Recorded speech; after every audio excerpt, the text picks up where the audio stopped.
the land he governed. So that strength that we derived from his radical to security is one we should build upon. Dr. Donyo Debowale tells us more on how Akeredolu fought insecurity in Ondo State. Insecurity is one of the indicators of a failing state. Of course. And when Akeredolu was the governor of Ondo State, insecurity was an issue that he had to handle. Precisely. You have mentioned the killing of the king. Yes. What about the woman that was the woman in the farm? That woman in the farm. That woman was raped and killed. By who? Akoko, suspected husband, because she had had a clash with them before. She had complained about the destruction of her farm. And I guess that there was a time when some compensation was paid. So they had marked her for elimination. So they killed her.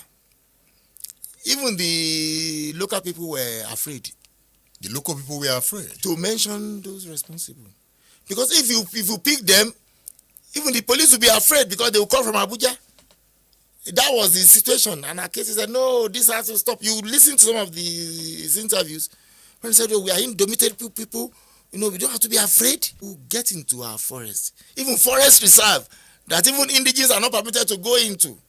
You now find people having settlements. They brought their wives, girlfriends, and whatever. Then they had other accounts where they were kidnapping people and raping people. Wait, where were they coming from? Look, from all over. In fact, the former DPO of Ore found some so-called Fulani men in the forest of Ore. They could not speak English. They could not speak Hausa. They spoke French. That gave us the hint that they came from Niger. They spoke French. How did they find themselves in that forest? Oh God, there was another Fulani family that we went to dislodge at Oda town.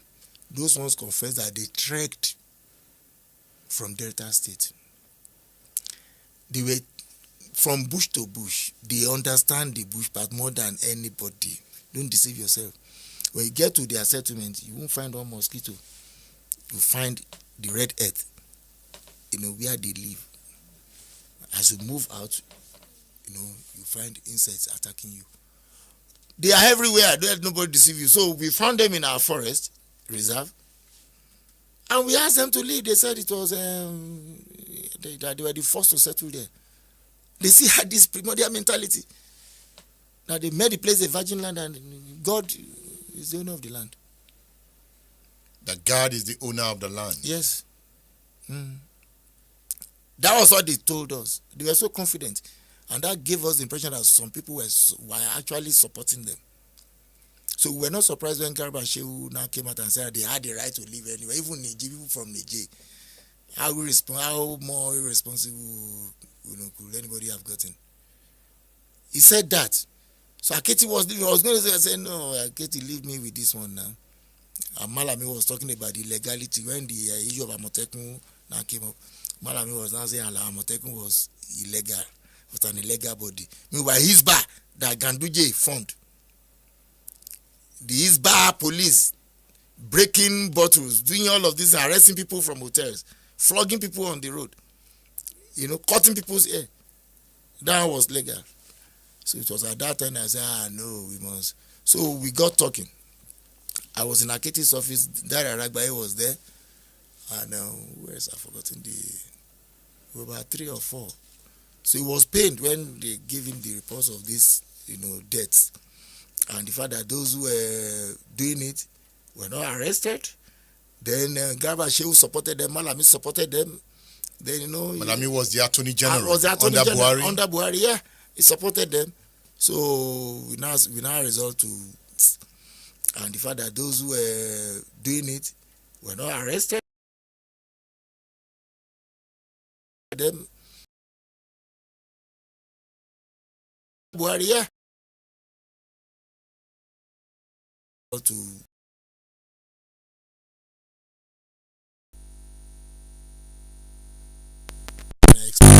look, I hold a PhD degree in classics, and I do know about the Athenian democracy. Then I told him about the idea of the police.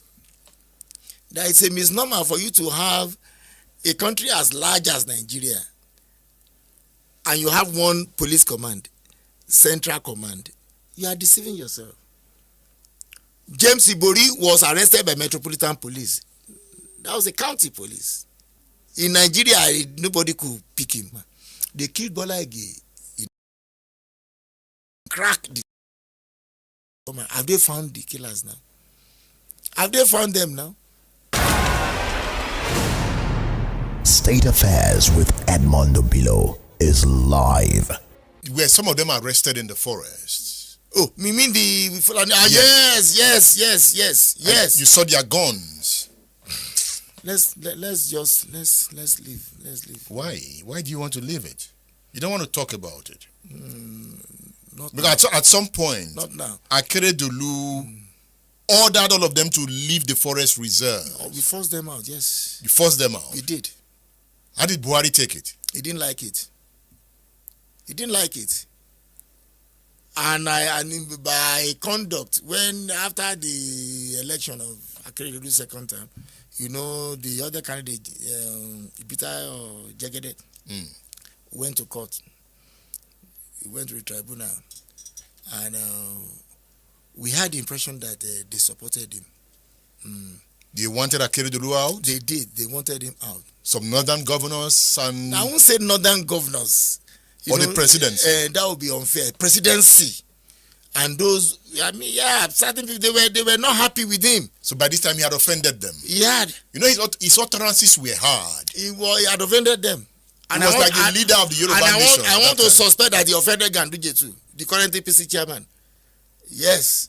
And Masari.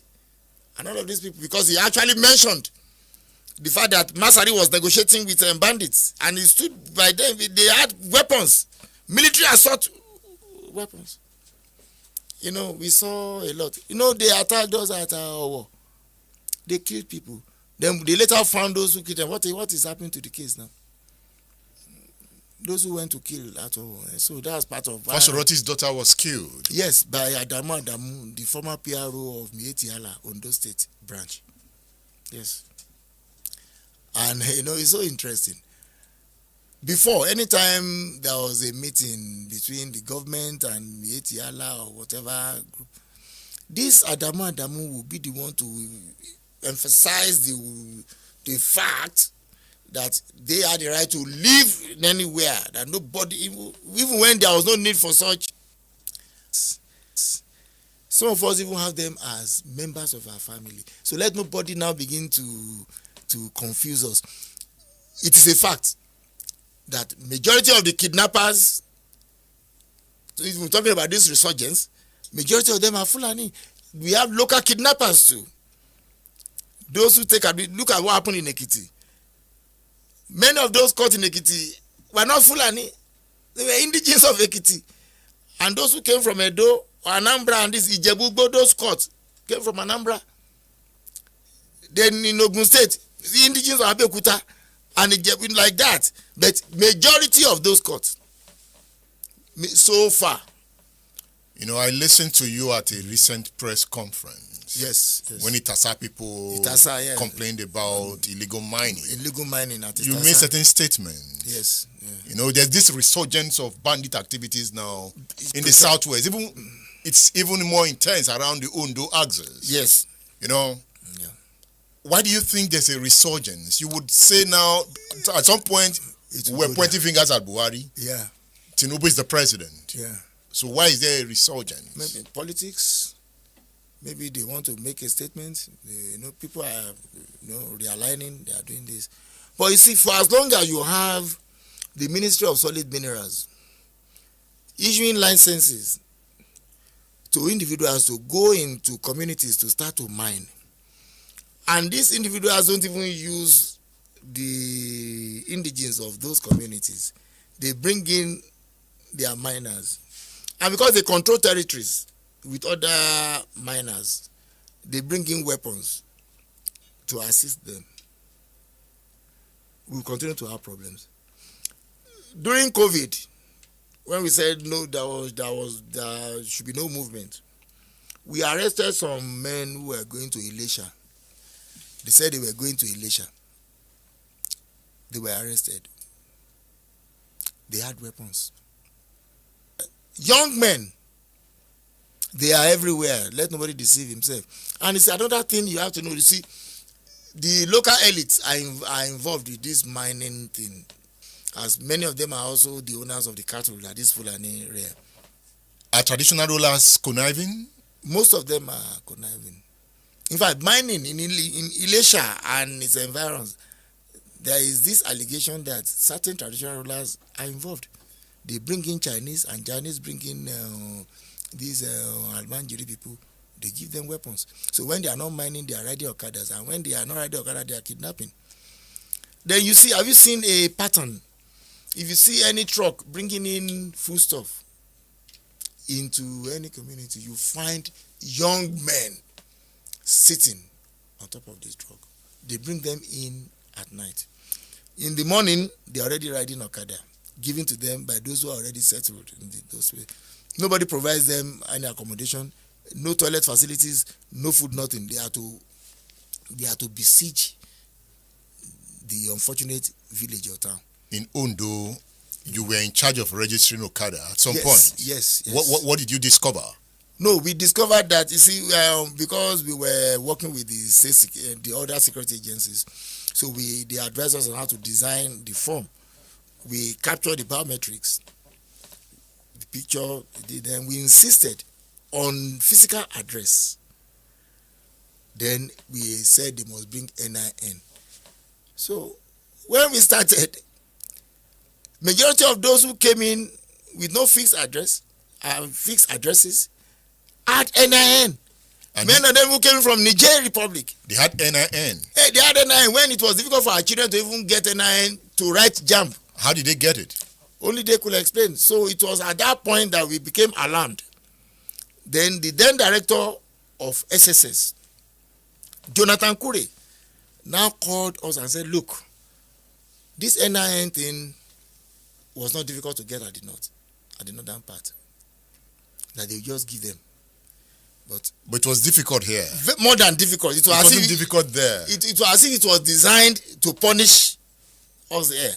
So he now advised us to bring in a new requirement, a guarantor form, that before you could ride in Ondo State, Akure or Ikare in particular, you must have the back.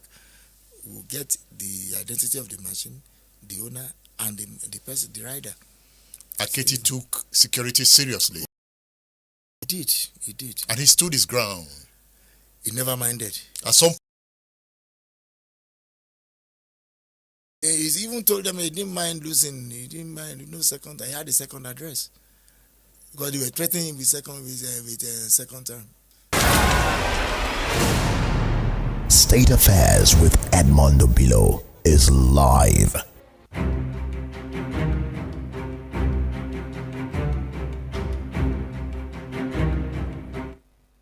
Dr. Donyi Odebowale, Senior Special Assistant, Special Duty and Strategy to the late Governor of Ondo State, Rotimi Akeredolu. He has told us a story. What do you think? The lines are open. 070694 930 00.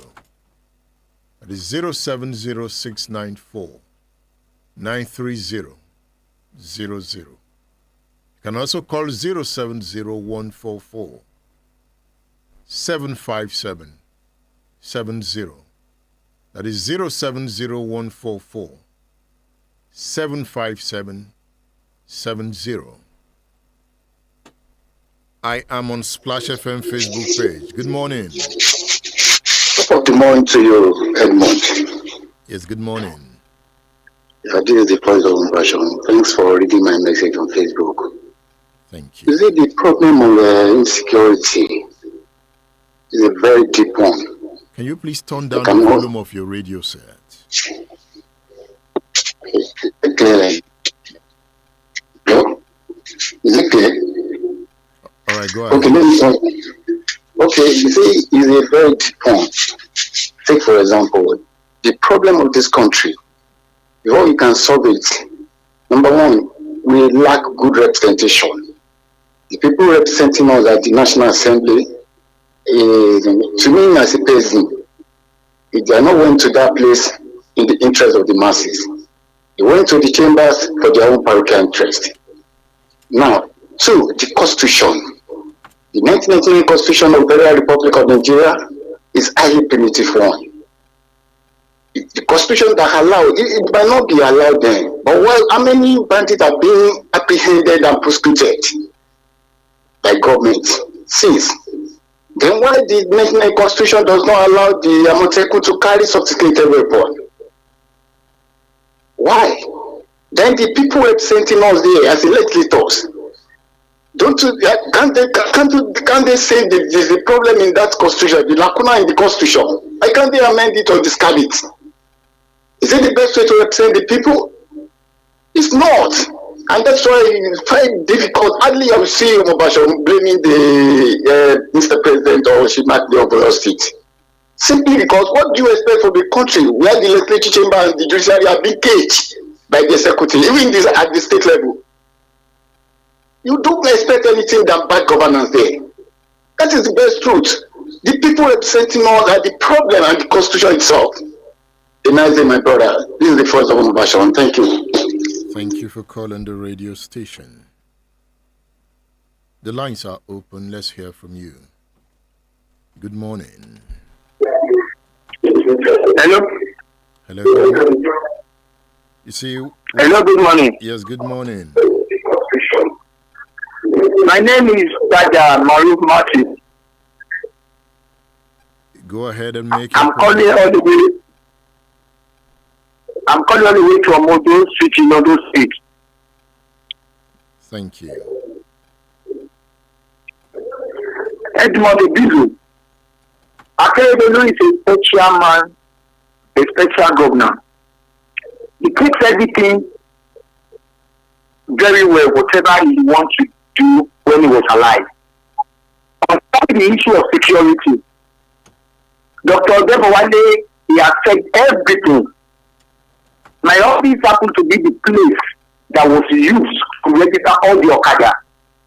Immediately the Okada people were registered, we discovered that the level of our security, at least, it's moved from red to blue. And I wish all other governments in the Southwest should follow what Akeredolu did, because he was good, confident, and was convinced of whatever he did. My brother over there, a senior colleague, Dr. Debowale, I greet you, sir. God bless you. Thank you for calling the radio station. Dr. Debowale is not here. It was a recorded interview. Hello, good morning. Good morning, sir. Mr. Edmond. This is Akim from Ologweru. Good morning. Morning, sir. See, the issue of open grazing, I don't know the agreement between our president and the so-called Fulani. Because if there is no hidden agreement between both of them, they will have found solution to the herdsmen people. And also, our Southwest governors, you cannot compete the competency of with all these governors now. And the reason why these people cannot fight Fulani people is that they have intention in the sense that they want to continue, they want to contest for another post, maybe senator and president. And they mean that if they face Fulani people now, it is not going to be easy for them to contest as a president or senator. And without the eradication of the open grazing, the Southwest cannot be in peace. That's my contribution, sir. Okay, the war is not against the Fulani. The war is against the bandits and gun-wielding headsmen. Okay? It is not a fight against the Fulani. It's a fight against criminals. So, we need to make that point clear. 070694 93000. 070144 770. Good morning. Good morning, Mr. Edmond. Radio Master. I am Insecurity. It's my name. My thoughts up to that interview.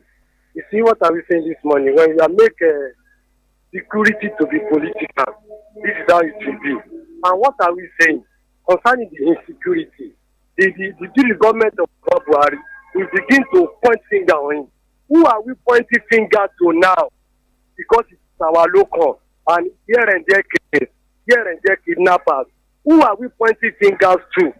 Who is the person? Is it Baba? We see the pointing fingers to or another person. You see, your question that particular interview has said is finished. We cannot decentralize military personnel.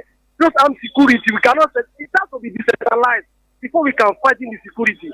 And our southwest elite, they behind those non-indigenous that dominate all our forests. You cannot just enter my father's house without my consent. They behind all these things. So we can't. So and when the people they remain silent because they have collected side attractions. That's my perspective. Good morning, good morning, man. Thank you. And I must say, from what I saw in Itasa, the forests have been dominated. The forests have been dominated. From what I saw in Itasa, I'm talking about Itasa now because I'm going to go to more forest. But from what we saw in Itasa, that forest has been taken over. And the governor should begin to ask traditional rulers their role in all this. Their roles in all this. From what we saw in Itasa, that forest is gone. It is dominated. It's a new colony. It has been taken over. And how? You know, okay. I hope the governor is listening. If you see large expanse of land, let me use the word, that forest has been colonized. You know, when you are in Ibadan, you don't know what's going on. You don't know what is going on. It's when you go to those axes, those edges, and you see land totally colonized. You'll be asking, is this still Yoruba land? You just be asking yourself. So we need to go to the interior and understand what is going on. Remember, it's a fight against criminals, not against any tribe. Okay, Paul Oluwasegun, you have written again on Splash FM Facebook page. You said, hey, radio friend, let me explain the peculiarity of Shaki electricity issue to you. You see, from Iseyin, Ipakpo, Okaka, they enjoy electricity so much that Shaki indigents have to buy ice block from these towns down to Shaki. In Shaki, reverse is the case. We don't have electricity for 5 minutes in a whole month. Yet we pay exorbitant fees. That is the peculiarity of Shaki. See, you said you don't have 5 minutes in a month, yet you are paying exorbitant fee. You are blaming me. Why are you paying for what you don't consume? Why are Nigerians becoming so docile? Why do you pay for what you have not consumed? You said you have 5 minutes, 5 minutes in a month. And you are also telling me you are paying an exorbitant fee. Then there's something wrong with you. There's something wrong with you. Sometimes you should be able to stand for yourself. You said you get light 5 minutes in a month. At the end of the month, you go and pay an exorbitant fee. Something is wrong with you. Why we allow somebody to cheat you, an organization to cheat you? You just Nigerians are just so weak. You don't have electricity yet. What are you paying for? Perhaps you are not telling the truth. If you get 5 minutes, then what are you paying for? Who is bringing the bill? Where are your representatives? Why will you allow organizations to extort you? Why have you been so dominated by fear that you can't speak up? You can't fight for your right.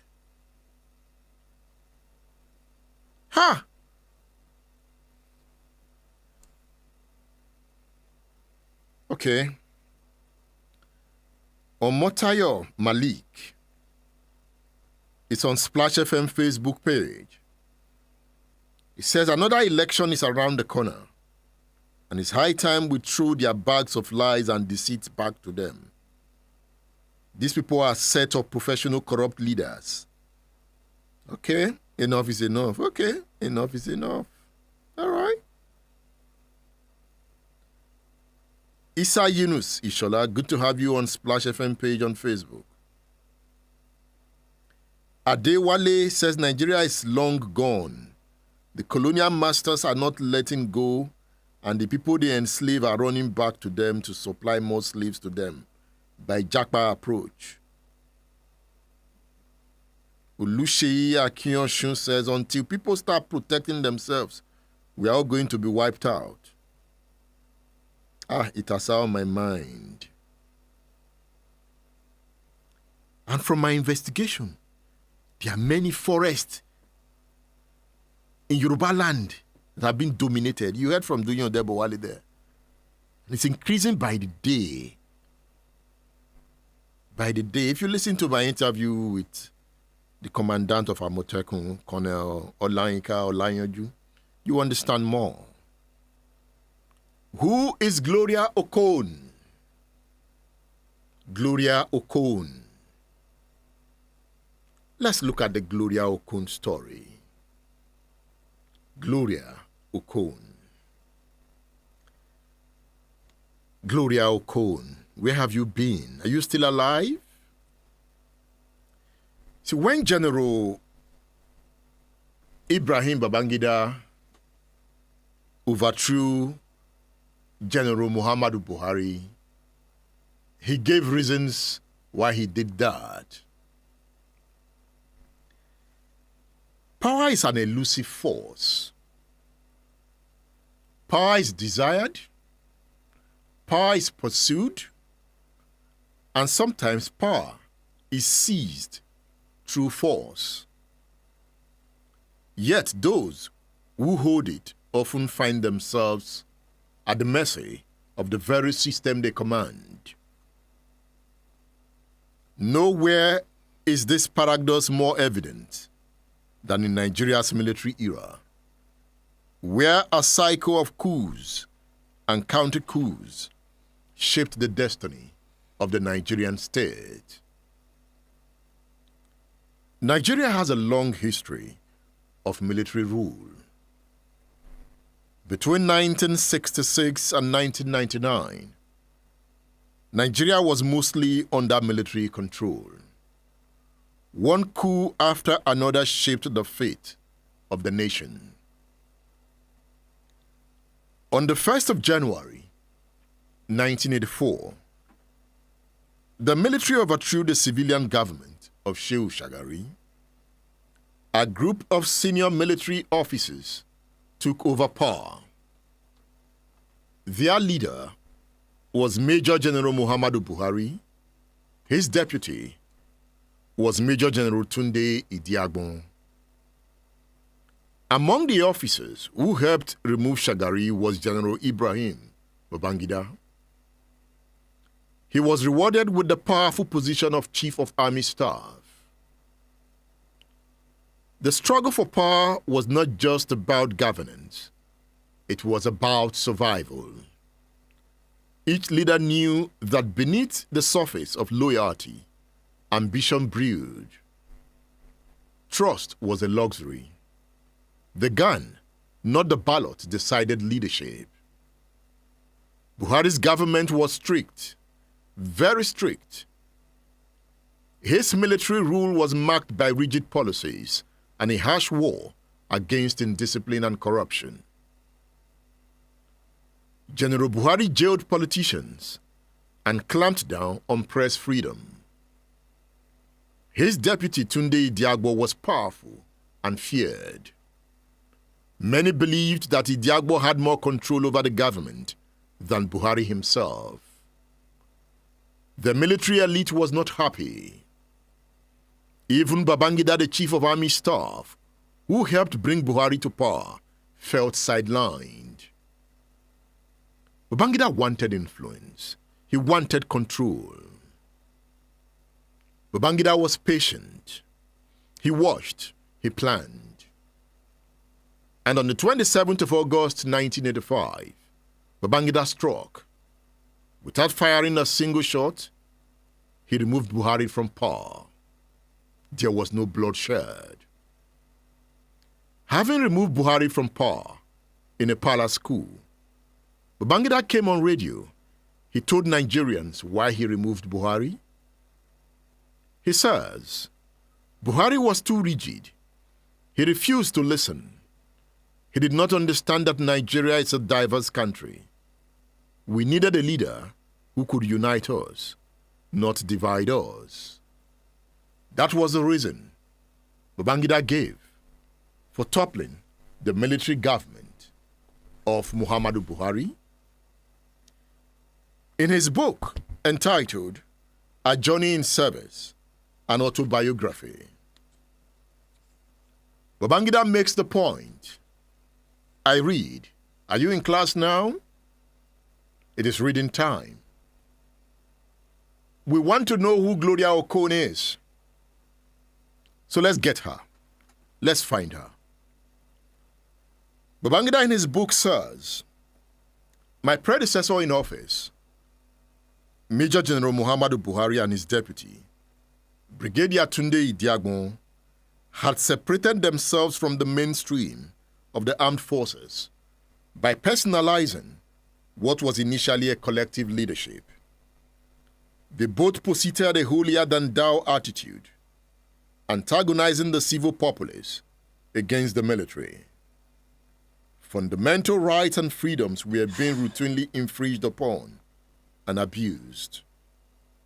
As a military administration, we were now presiding over a society that was primarily frightened of us. We were supposed to improve their lives and imbue the people with hope for a better future. Instead, we ruled the nation with a series of draconian decrees, an administration intended to reflect the collective will of the armed forces as a national institution came to be seen as the private personal autocracy of a stubborn few. That is Babangida in his book, A Journey in Service, an autobiography. Babangida makes the point on page 119 of the book that punishment for crimes against the state had led to the pursuit of mechanical legalistic justice against the dictates of natural justice. As the Chief of Army Staff, I was under pressure from the rank and file to seek ways of reconnecting the government to society, lest we lose the nation itself. Babangida continues in his book. On several occasions and instances, even the very integrity of the armed forces was being called into question. A disciplinary case involving allegations of divided interest against some senior officers was decided without due recourse to the Army Council. Instead of waiting for a report and investigation from the Army leadership, the affected officers were unceremoniously relieved of their commission, and their military career of so many years was abruptly ended without any input from the Army, as their institution of origin. I objected to this arbitrariness and disregard for due process. I confided in some senior colleagues that I would rather resign my commission than continue in office as Chief of Army Staff without input into decisions that concern the careers of personnel under my command. In response, I was placed under surveillance, where the privacy of my communications and those of my family constantly monitored. This tense atmosphere culminated in the unanimous decision of our broad spectrum of senior and middle-level officers to change the nation's leadership. The processes associated with this change were completed without bloodshed by midnight on August 26, 1985. These are the reasons Babangida gave for toppling the military administration of Muhammadu Buhari. Are those the only reasons? Was Babangida scared of what Buhari was up to with regard to the Gloria Okon story? Gloria Okon. Babangida did not mention Gloria Okon in his book. Why did he not mention Gloria Okon in his book? Or Gloria Okon never existed? If you want to read Babangida's book, you want to order a copy, visit udarabooks.com. udarabooks.com. You can also order the book through my WhatsApp number, 080 18449. That is 080 18449. You can order Babangida's book there. But I can't just rely on Babangida's story. I want to read a book entitled Soldiers of Fortune. Soldiers of Fortune. This is the book, Soldiers of Fortune, by Mark Siolin. This is Babangida's book. I think you should read this book. You should read Babangida's autobiography. Interesting narratives. So we are testing Babangida's narrative. Let me read from Mark Siolin's book entitled Soldiers of Fortune, Nigerian Politics, from Buhari to Babangida, 1983 to 1993. It's an interesting book. On page 50 of the book, Mark Siolin writes, Iyama was not the only woman linked to drug dealing. Are you there? We are coming closer to the story. Mark Siolin says, Iyama was not the only woman linked to drug dealing. Another woman named Gloria Okon was arrested in 1985 at the Aminu Kano International Airport in Kano in possession of several kilograms of cocaine. She was trying to board a flight to Europe after being arrested. Okon mysteriously died a few days later in custody. Buhari appointed a Judicial Commission of Inquiry chaired by George Canis Ubanonu to investigate her death. But Buhari was overthrown before the Judicial Commission could submit its report. The report was eventually submitted to Buhari's successor, Ibrahim Babangida, in September 1985, but its findings remain unknown. Why is the findings unknown? Why did Babangida not release the white paper on that report? Look, I want us to connect something. This said Gloria Okon was trying to board a flight to Europe after being arrested with cocaine. But she mysteriously died a few days later in custody. Maxiolun says Buhari appointed a judicial commission of inquiry to investigate her death. But Buhari was overthrown before the judicial commission could submit its report. The report was eventually submitted to Buhari's successor, Ibrahim Babangida, in September 1985. But its findings remain unknown. Are you thinking, why did the military boys remove Buhari immediately he set up that commission to investigate drug dealings? That is a question that we have to answer. Did Maxiolun answer the question? Was Dele Giwa investigating the story of Gloria Okon? Could that be one of the reasons he was killed with a Paso bomb when General Babangida became president? Why was Dele Giwa killed? Does it have to do with the Gloria Okon story?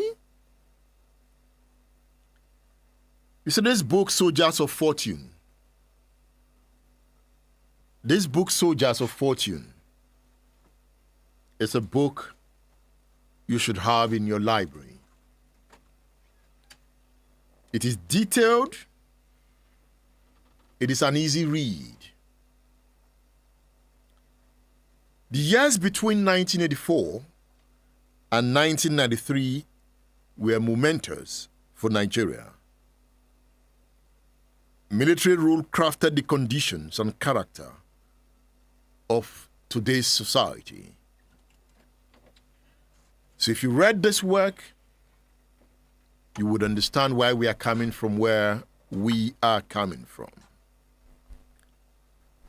Kunle Togun, Brigadier General Kunle Togun, retired, was the Deputy Director General of State Security Service during Ibrahim Babangida's time. He questioned Dele Giwa more than 2 times, where Dele Giwa was accused of different crimes. We will deal with the full story of Dele Giwa in subsequent editions. But on this edition, I'm zeroing in on Gloria Okon. So in this interview with Kunle Togun, I asked him if he knew Gloria Okon.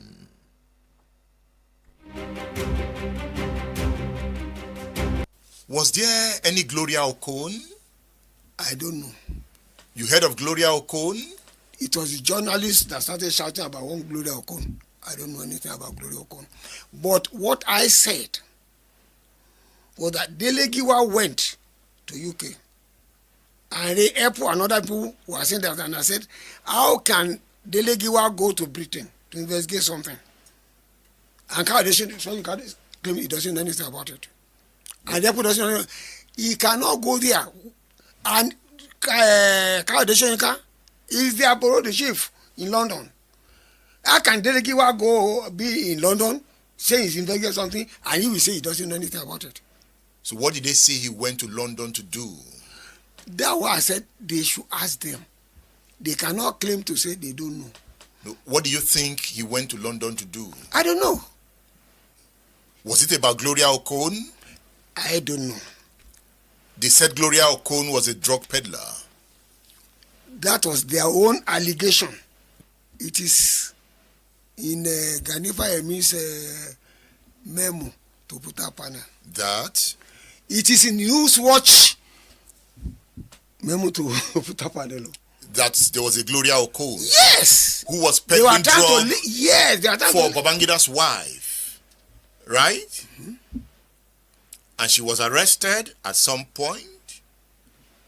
And she was declared dead at some point.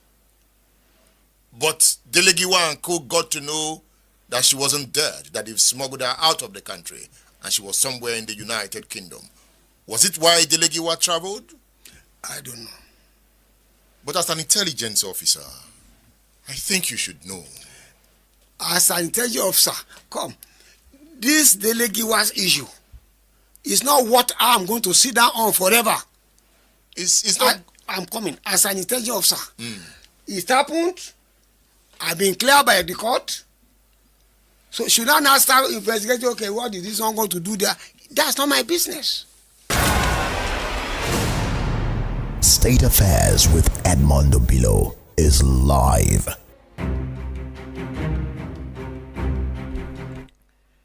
You know, Kunle Togun wrote an interesting book. The book is entitled Dele Giwa, The Unanswered Questions. Dele Giwa, The Unanswered Questions. I recommend Kunle Togun's book to you. He wrote a lot, more than 179 pages, defending himself and throwing up conspiracy theories. If you read the book, you know you are reading a man who is skilled in the gathering of intelligence. You will find Kunle Togun's book on udarabooks.com. On udarabooks.com. You can also order a copy through my WhatsApp number 080 999 18449. Kunle Togun doesn't know about Gloria Okon. And Babangida did not mention Gloria Okon in his autobiography. Now, when Kunle Togun released this book, Dele Giwa, The Unanswered Questions, acclaimed journalist Richard Akinola also released a book to give details of what led to Dele Giwa's death. Richard Akinola's book is entitled The Murder of Dele Giwa, The Answered Question. Can you see? Kunle Togun's own is The Unanswered Questions. So Richard Akinola wrote the book to say those questions that Kunle Togun could not answer, he will help Kunle Togun to answer them. So he wrote his own book, The Murder of Dele Giwa, The Answered Question. That is Richard Akinola, lawyer and renowned journalist. Richard Akinola's book, if you turn to page 81, it's entitled The Gloria Okon Angle. The Gloria Okon Angle. You need to read Richard Akinola's book, The Murder of Dele Giwa, The Answered Question. Yes, Richard Akinola is my guest on State Affairs. Stay tuned and stay cool. The radio man is here.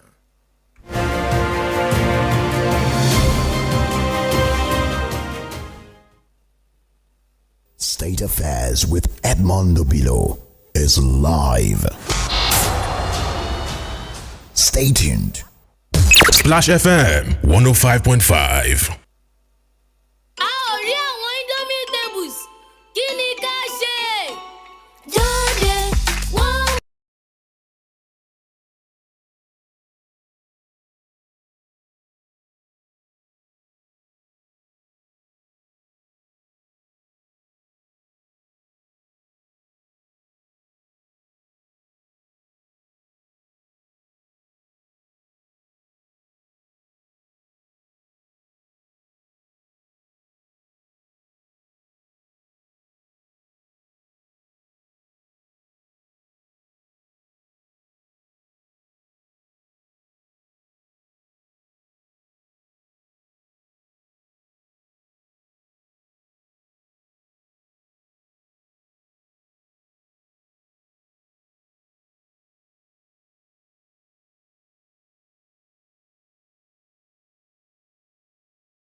Coming back to TSOS. TSOS, according to the MPN, in Oyo State at the time, became the ruling party's voice. So when Bola Ige was defeated in the 1983 elections and Omololu Olunloyo was elected, one of the first things he did was to pick up the knife and begin to deal with some of the reporters in TSOS. Can you remember that? 1983 to now, I think it's about 40 years. Yes? 83. We're in 2023. 30 years. Oh, 30 years. Yes. 30 years after the action of Dr. Victor Omololu Olunloyo, I stand by him. You stand by him? Yes. In what? Why? Because some of those who were knifed, if that's the word, or dealt with at TSOS, put their head for the gallows. How do you mean? They acted beyond professionalism. But they were defending Bola Ige. But Bola Ige didn't ask anyone to defend him. They wanted Bola Ige to return. It is the typical so-called Ojuaye that people do. Ojuaye, crying more than the bereaved. Bola Ige did not give anybody a script to go and defend him or his government. The unwritten law he gave was that TSOS must be different from NTA in professionalism. Let every shade of opinion, religious, political, social, be aired, be fair to all. So let's begin to veer into Bola Ige's politics. Now, I want us to listen to Omololu Olunloyo, a former governor of Oyo State. Old Oyo State. Old Edmond, Oyo State. Thank you. Omololu Olunloyo defeated Bola Ige in the 1983 governorship election. According to FEDECO. According to FEDECO. Thank you. I want to know whether you agree with FEDECO at some point. Thank you. So let's listen to Omololu Olunloyo. You wanted to be a governor in 2003 again. That was a joke. Was it a joke? It was a joke, more or less, because I in fact work for some other younger men, like Adewusi, not only Adewusi and Ajimabi. I took Ajimabi once to Akinjide to introduce him to Akinjide. As a member of the PDP? No, as a member of the PDP, but as a man worthy of making a governor. When was that? Oh, that is some 4 years ago, 4 or 5 years. And Akinjide interviewed him. Who brought him to my house in the first instance? Busari Adebisi, who was my commissioner for education. And we know his father, we know his pedigree. And we still believe that is gubernatorial material. Wow. I used to crack a joke with Lam. I said, one of the ways in which Bola Ige did himself in Ibadan, bless his soul, was I said Ibadan could not produce gubernatorial material. They didn't have gubernatorial material. He said that? Yes, he's alleged to have said that. But nobody heard it from him directly. They heard it from him directly. And Ibadan became angry. So I asked Lam, but you are a gubernatorial material. He said, no, my boss said so, something. So when Lam then became a governor, I said, now, Lam, you have become a governor. So how come you are an Ibadan man? Not only that, you are the only Ibadan man. By the time he ended his tenure, you are the only Ibadan man who has had a full tenure the entire 4 years. So how could Bola have been right to say Ibadan has no candidate when Ibadan had you?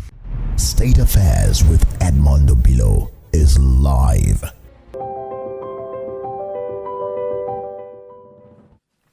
That's Omololu Olunloyo, a former governor of Ondo State.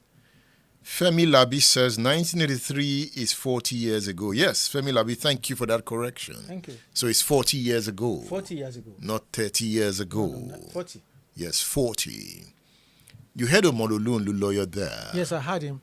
Bola Ige's offense against Ibadan.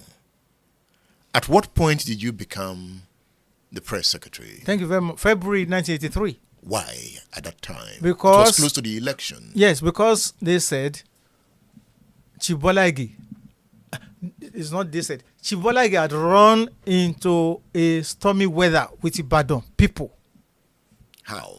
They said, like Dr. Leo mentioned in the interview now, allegedly that Uncle Bola said no Ibadan man is fit to be governor.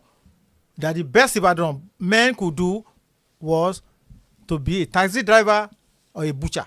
Did he say that? He denied. So when I was employed and I became his press secretary in charge of television matters, the original press secretary of Uncle Bola Chibolagi, Governor Bolagi, was Dapo Aderiola, perhaps Africa's best reporter. Dapo was the original press secretary. So you were brought in as an Ibadan man? I was seconded from TSOS, yeah. As an Ibadan man? As an Ibadan man to, what's the word now? To water down the allegation that Bolagi said the best Ibadan people could do would be butcher and taxi driver. So were you able to water down that allegation?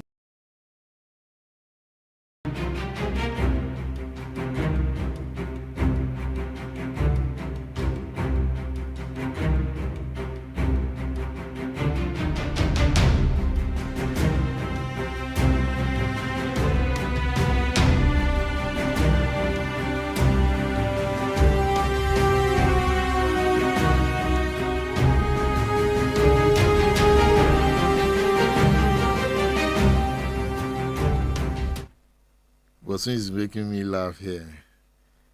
You see, there's this book entitled Fellow Countrymen, but I always add and women. But the title of the book is Fellow Countrymen. You know, military guys.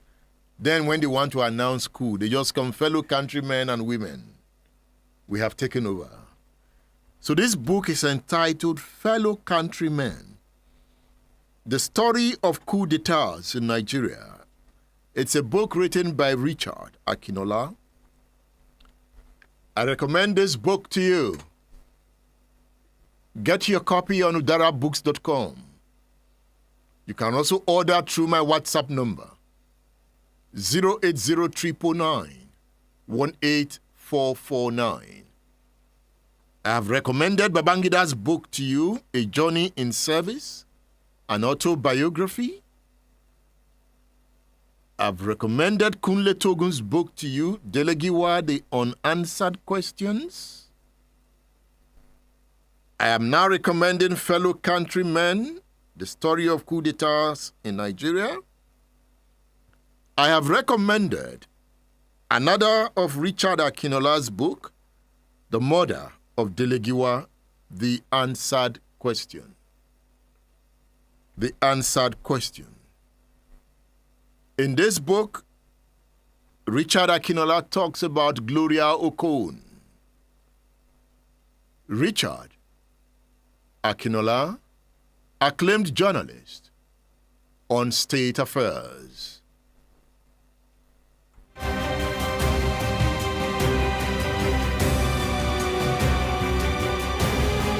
Giwa says, and if you want to argue it, consider the fate of Boles. Boles was an American journalist in the state of Arizona. He was on to something big against the mafiosi. The mafia didn't like his dogged digging. He was warned, but did not desist in his report. His pen, as it were, was mightier than his breeches. The mafia put a price on his head, ordered his death, not realizing that a bomb had been planted under his car. He started it, and before he could hear the boom, he was blown to hell.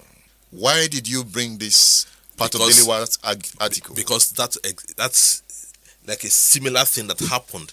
Because Delegiwa Newswatch, they were investigating the issue of Gloria Okon, which came out during the Okuta panel. And who is Gloria Okon? Well, Gloria Okon, in quotes, from what I gathered, that was supposed to be a pseudonym. That was not her actual name, but somebody that's a lady, allegedly, a courier, drug courier for somebody up there on the Babangida's government. So if you say allegedly, why not mention the person's name? Allegedly. Well, it was alleged to be a courier for Miriam Babangida. That's Babangida's wife. Whether it's true or not, I don't know. So, and the story was that Mama Vatsa, who was IBB's friend, one of them was best friend during their wedding. He was the best man to IBB. Okay, that smuggled the woman out of the country, and then a dead body was brought from wherever, and was labeled Gloria Okon that it was a drug courier who was dead. She died in detention. So it was Vatsa who made all those arrangements to cover up allegedly for his friend's wife. All this happened during cross-examination. Part of the information he now added this aspect of Gloria Okon, and that saying that Dele told him when he came to see him in his chambers that they were working on Gloria Okon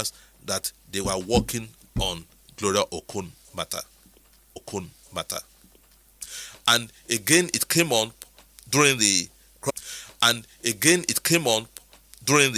cross-examination of Whereabout at the Okuta panel. I said, yes, we are working on Gloria Okon matter. Now going back, Dele was working in respect of Gloria Okon, just like that journalist that you mentioned. And of course, the powers that be had to cut short the whole thing so that it will not get to the root of the matter. You know, the Gloria Okon is an interesting story. You know, Buhari, as military head of state, set up an investigative panel to look into the matter. Yes. Why that panel was overthrown by IBB. Yes. Eventually, the panel report was submitted to Babangida. Yes. But that report did not see the light of the day. How do you explain it? Of course, I mean, it's quite obvious. That it validates the theory of what Vatsa was doing allegedly to help his friend and his friend's wife.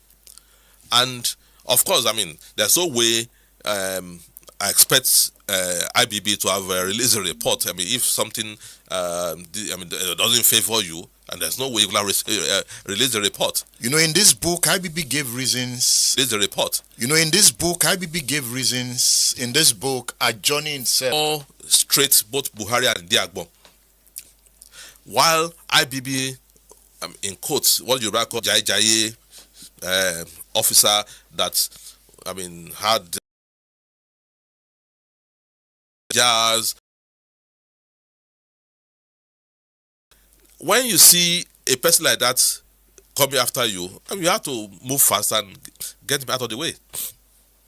And by this time, Buhari had already promulgated that decree that allowed for death sentence on drug pushers. Precisely. At that time.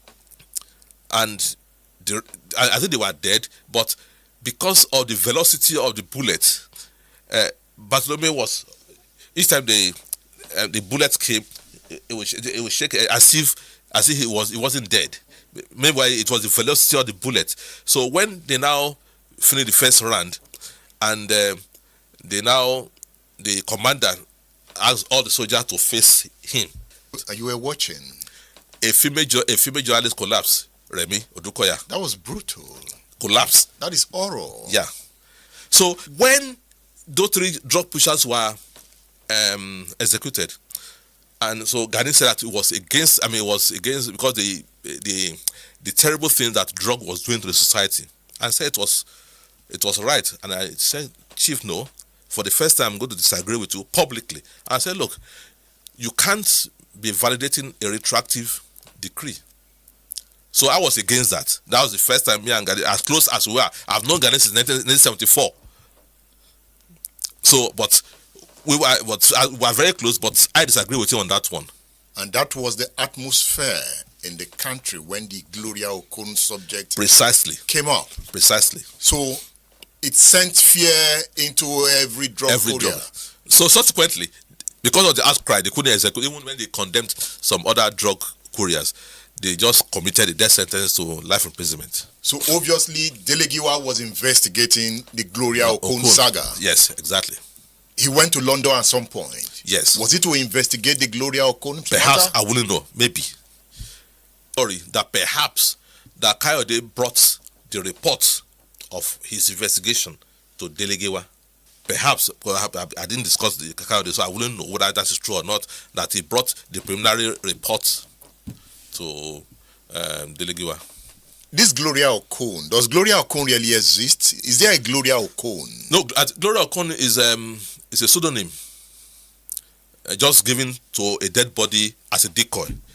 I think the main person was smuggled out, as I said, by Vatsa.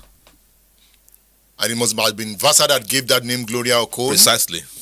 In your book, you tried to link an interview that Kunle Togun, as deputy director of the SSS, gave to airport correspondents. Yes. Though he threatened them not to report it.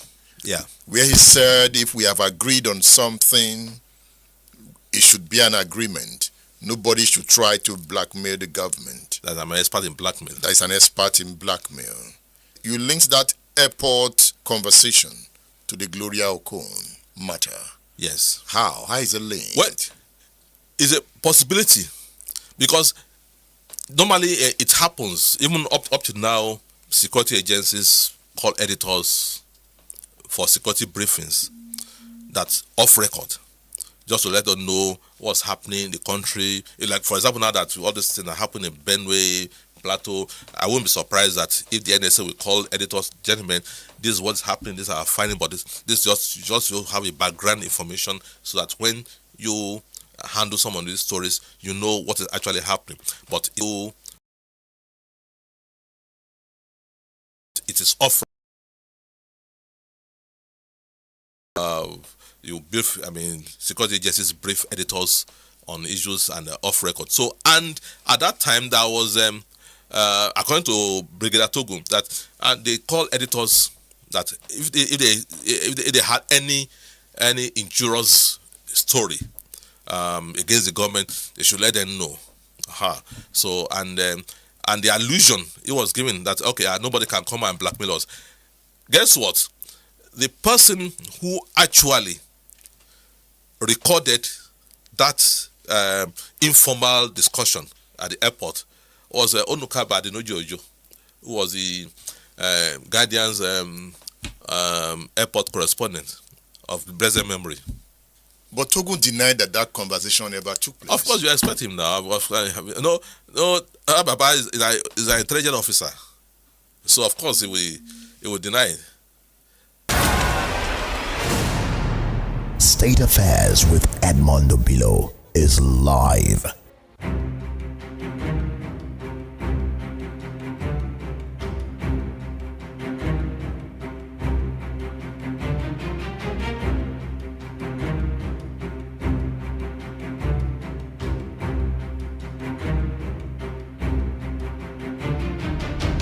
That is Richard Akinola there. You know, I interviewed Richard for about 3 hours on the Dele Giwa saga, on the character of the military of that era. You know, Mama Vasa was mentioned there. You know, I will bring you parts of those interviews in subsequent programs. And soon I will upload the interviews on my YouTube channel. So you can subscribe to my YouTube channel. Just search for Edmondo Bilo on YouTube. I'll be bringing you historical interviews, investigative interviews on the past to prepare us for the future.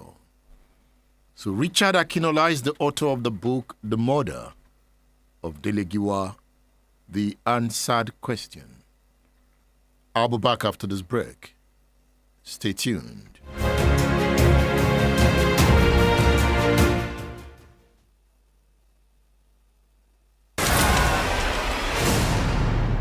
State Affairs with Edmondo Bilo is live. Splash FM 105.5. a ò rí àwọn indomie tables kí ni ká ṣe. Put their head for the gallows. How do you mean? They acted beyond professionalism.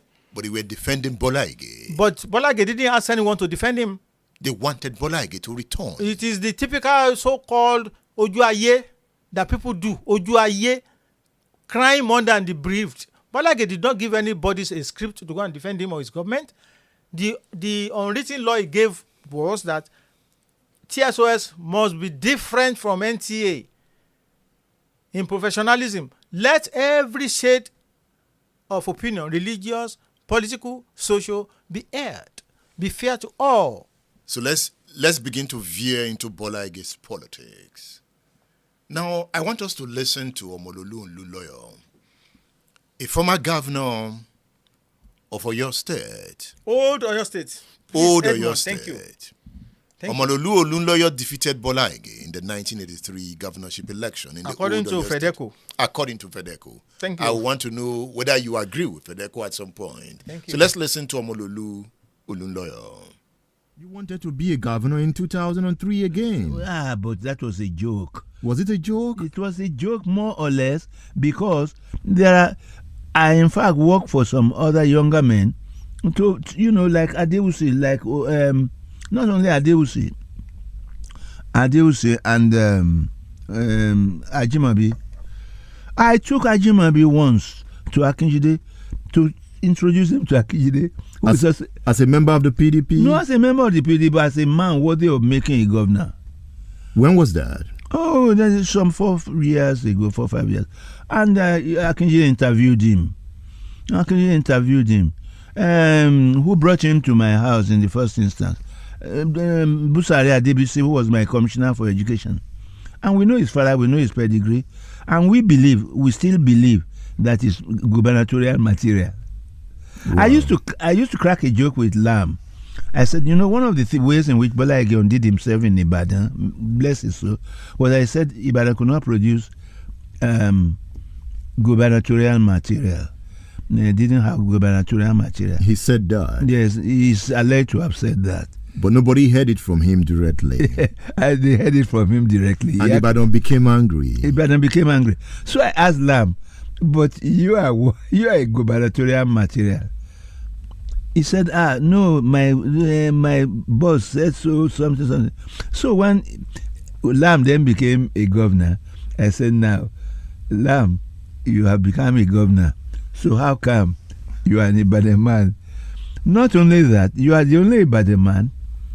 By the time he ended his tenure, you are the only Ibadan man who has had a full tenure the entire 4 years. So how could Bola have been right to say Ibadan has no candidate when Ibadan had you? State Affairs with Edmondo Bilo is live.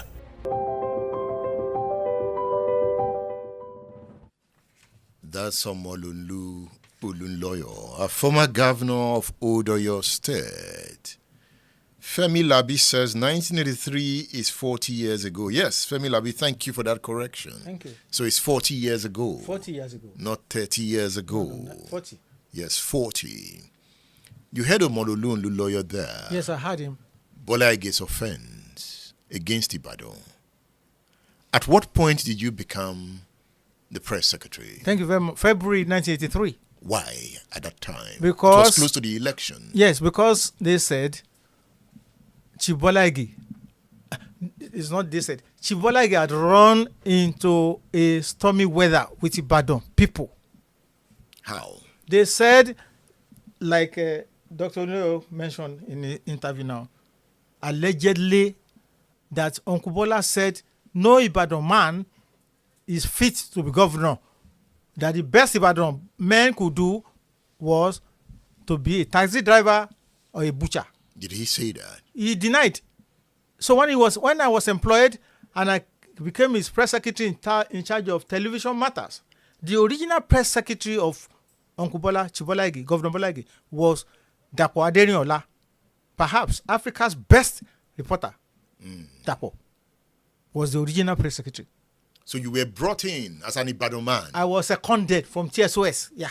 As an Ibadan man. As an Ibadan man to what's the word now? To water down the allegation that Bola Ige said the best Ibadan people could do would be busher and taxi driver.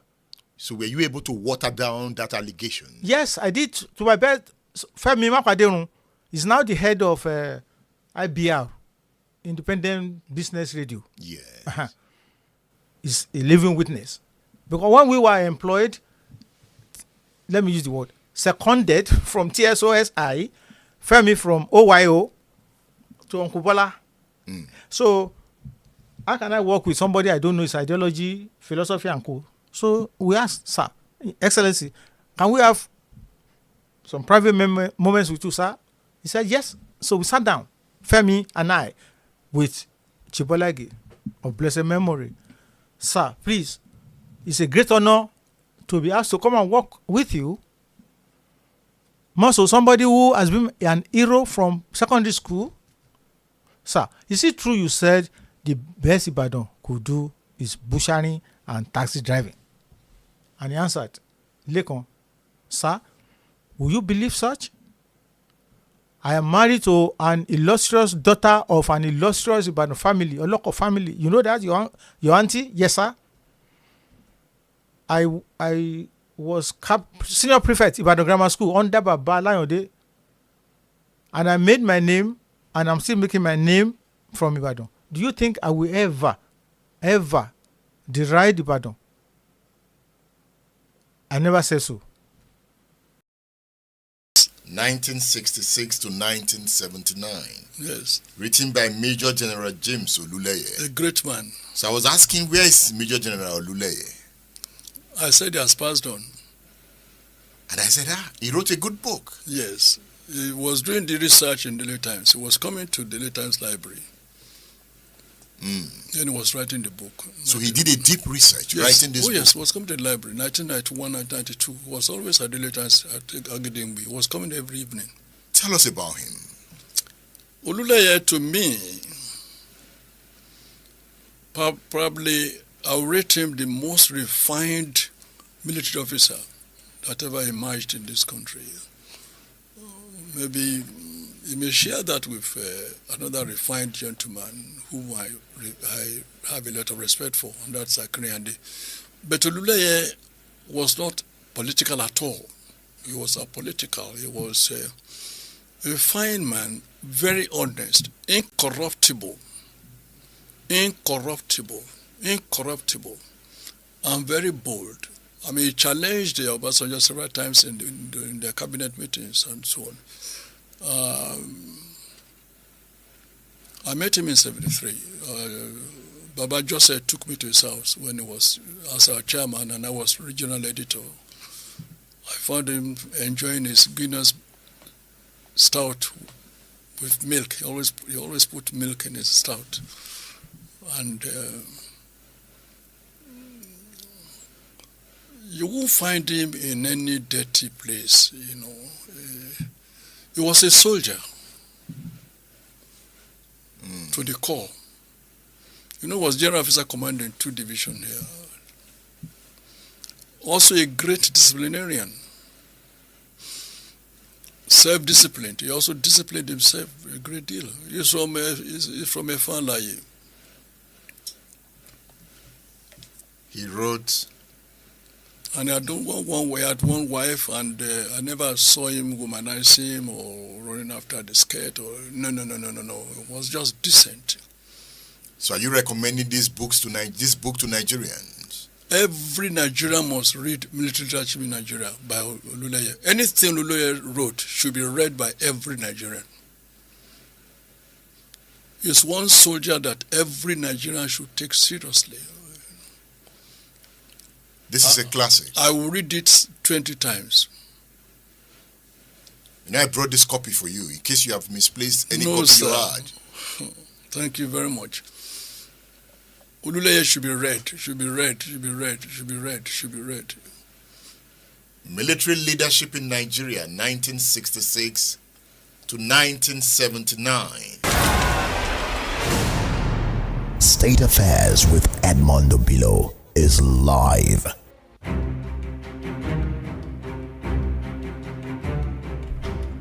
Oluleye should be read. It should be read.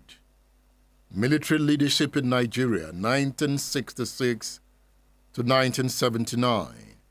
A book written by Major General James Oluleye. Chief Tola Adini says every Nigerian must read this book. Oluleye should be read. It should be read. It should be read. All right? You can order this book on udarabooks.com or through my WhatsApp number, 080-999-18449. All right, the radio man is set to go. Let's open the lines. Hit the nail on the head, 070-694-93000. Hello, good morning. Hello, good morning, Edmond. Yeah, but I'm in the class. Happy to hear your voice. I want to comment on the Gloria Okon. As at that time, we could remember that we only heard about Gloria Okon cocaine connection. General Togo, Kunde Togo, General Togo, Kunde Togo. Now they were threatening in that news watch. He explained that this the FSS and the DMI, they are threatening the Giwa that is tormenting the government of Babangida at that time. Now, he will move down to US, UK to do investigation, then in collaboration with Kayode Inka. Now, from this News Watch magazine that we have read, what this man was telling you, the interview you conducted with him, said, I don't know. This one you asked him about his Gloria Okon, you don't know. He's lying. Akilu and Togo, they were the ones that had the DSS, the SSS and DMI as at that time. They invited him severally, they questioned him severally. They were even trying to trace his address in Lagos. All right. It is true that Dele is investigated Gloria Okon. Thank you. Thank you. Thank you. My name is Olusola. I'm calling from Akeredolu. All right. Thank you. Thank you. All right. Hit the nail on the head. Good morning. Good morning, my good friend Obilo. I greet you. My name's John Oyisi. Oh, John. Good to hear your voice. Thank you. On this insecurity, I think Nigerians are forgetting something. At a point, insecurity was dying down in Nigeria. But later, when the past president gave automatic that visa on arrival, he started trooping in from the Sahel. Even a sitting governor then said that they wanted to bring all the Fulanis to one place, and the best place is Nigeria. That was the statement of the governor of Baptist. I think to stamp out this thing is to do the Benue and Plateau approach. If everybody can go to farm and anything that wants to eat it dies, that will settle one aspect of it. Then we begin to address those that are carrying guns, entering the community to kill people. That the Nigerian military and the other security agencies could be able to control. That is the way I look at it. If not, they are going nowhere, and the killing will continue. Thank you. Thank you, John, for calling the radio station. Okay, who take the last caller? And who is that last caller? Hello, good morning. Edmond, please permit me to say something about the problem in Itacha. Go ahead. You see, please, who is speaking? This is the voice of Omobashon. Okay. No, thank you. You see, the Itasa is a community under a local government, the state, federal, constitution, and district. My question is, who are the people, who are the legislators representing these people at the federal, state level? What are they doing to solve the problem? And by the way, Mr. Governor of the governor of your state, Governor Makinde himself, is collecting a huge amount of money on monthly basis for security purpose. What are they using the money for? See, the level of insecurity, in the country is starting from the grassroots, and can only be addressed by the grassroots people. The money sent it to governors, I think, to my own personal experience, should be stopped, and send it to the local government and the people from the grassroots to solve the problem they are doing. I think that is the point. Thank you. Have a nice day. Thank you for calling the radio station. Bosu, can we take one more call? One more. Bosu is a nice guy. Hello, Edmond. Yes, good morning. Yeah, good morning. This is Lucky Rabo calling from Ibadan. Good to hear your voice, Mr. Rabo. Yeah, it's been a very long time since I called on your program.